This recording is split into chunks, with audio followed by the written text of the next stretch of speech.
Download this code from codegive.com, link in the description below. Okay, let's dive into the art of tracing coaxial cables using a multimeter, focusing on a combination of techniques for accuracy and safety.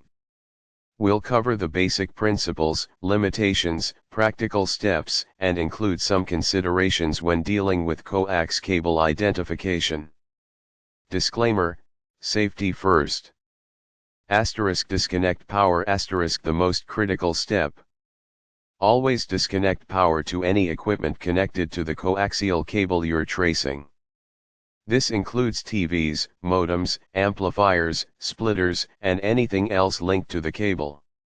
Electricity and testing don't mix. Verify disconnection. Use a known good outlet tester to ensure power is removed from the outlets and devices connected to the coax cable. Understanding the fundamentals. A coaxial cable basics. Coaxial cable consists of these main components. 1 center conductor *, a solid or stranded copper or copper-clad steel wire carrying the signal.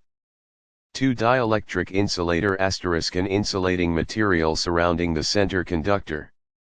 It maintains separation between the center conductor and the shield. Typically made of foam or solid plastic. 3 shield *, a metallic shield, often braided or foil, that surrounds the dielectric. This shield acts as a ground and helps prevent interference from external sources. Sometimes there are multiple layers of shielding. 4 outer jacket *, a protective plastic covering. B multimeter basics for cable tracing. A multimeter, digital multimeter, DMM, is your primary